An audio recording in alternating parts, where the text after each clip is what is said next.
I'm driving my team a little bit crazy. I'll be honest. It wasn't my intention to be driving my team a little bit crazy.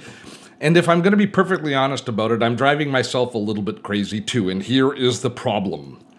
We've got a great YouTube channel. It's growing. It's been a passion of mine for several years. I'm loving what we're doing on the main Dotto channel, the how-to channel. Everything is going swimmingly over there, but it's not enough for me right now. It's not enough.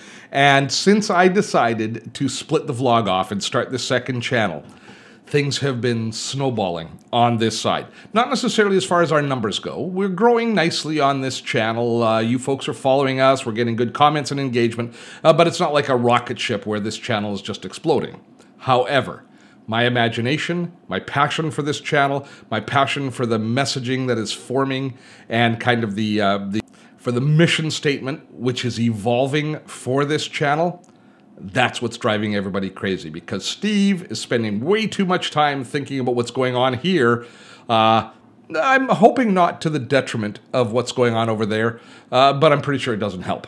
Last week, I was down at Vid Summit in Los Angeles talking to other YouTube content creators, and I told this story over and over again to a variety of people, and it just started to ring true. Here's what I've been saying to people, and I would love to hear your feedback on this. I believe that there's a third wave coming, a third online wave coming. Now, they call us third age. You've heard the term for baby boomers, Gen Xers, that we're third age. I think what they're talking about is the fact that we've done being selfish and being children, where it's all about us.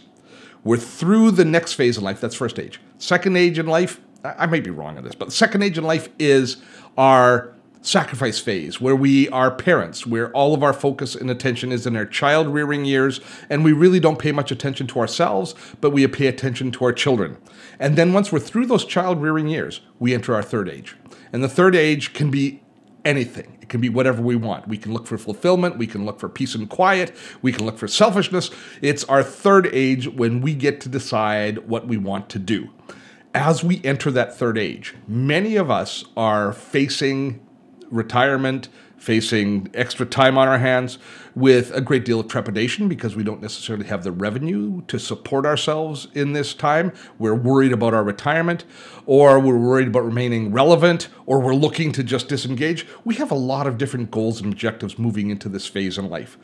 But what we typically don't have is we don't have as entrepreneurial a spirit or belief system as we may have had in our youth. This is especially evident when we look at what's happened with the millennials, how they have become a very entrepreneurial generation. And they have taken advantage of everything that the internet has to offer, and they've grown these side hustles. They've taken their passions and their interests, and they've built them into businesses. In some cases, they've built them into empires.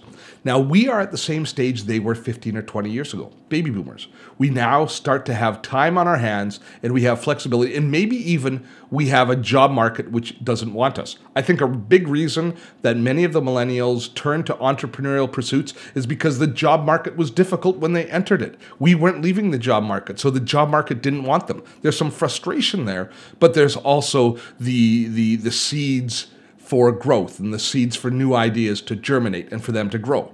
So that's where we are right now. That's where baby boomers are. We're looking at the end of this employment. We're looking at the end of our second age, starting to look at our third age and saying, where are we going to play? What are we going to do? And we've got some huge advantages over what the millennials had. We've got experience. We've got context. We've got this deep, deep understanding of life and what we've done with it. And we've got a lot of maturity. At least most of us have a lot of maturity. I'm not sure all of us have a lot of maturity. But we've got all of these assets going for us. Millennials didn't have that when they started their businesses. And in many cases it shows, aka Facebook. Having said that, the millennials had an advantage that we don't have. And that advantage is they didn't have limiting beliefs. We have limiting beliefs, and that, I think, is what's going to hold most of us back who don't grab for the brass ring. Limiting beliefs. We have been compartmentalized in our businesses, in our life, in our responsibilities for so long that I'm not sure we know how to dream anymore. I'm pretty sure that we place limits on ourselves that younger generations don't. Certainly when it comes to our entrepreneurial ventures, that we place limits on ourselves because we think we understand exactly what the future and what the potential our dreams and our aspirations hold, and it's not necessarily colossal success. I think that's a mistake. I think that's something that we have to overcome. And that's one of the reasons that I get so excited when I think about the direction that this channel is going. I'm not positive exactly how we're going to monetize yet at this point, how I'm going to turn this passion into a business or this new initiative into a business. I can see some revenue models out there, but I know that if we pursue it, if we continue down this path of empowering baby boomers and Gen Xers and stripping away your limiting beliefs, along with our own my limiting beliefs as we go ahead, that I think that a brighter future is there for us all, an exciting future, something that we're going to want to get involved in. And so my poor team is now putting up with me proselytizing to them like crazy about the direction that this little channel is going and how excited I am about the potential that it holds. There, I wanted to get that off my chest. Now I don't have to tell them because I've shared it with you. But now I'm going to put the ball in your court. What do you think? Do you agree with this concept of third age? Is it something that you're looking forward to now? And are you looking to recapture the entrepreneurial spirit? Are you looking to actually dive into something new, taking your experience, looking at the opportunities that are out there, understanding the online opportunities with greater clarity, and then setting that against the skill set, the profound skill set that so many of you have, and finding a way to make a real difference, giving back, generating income, generating revenue, being still relevant in the digital age as you transition from employment to whatever we're going to call this third age thing that we do. Love to hear your thoughts on it. That's it for today. I feel much better. I feel like a weight's been lifted off me. Now I've put it on your shoulders. You deal for a little while with it. I'll read your comments and comment back. Till next time, have fun storming a castle.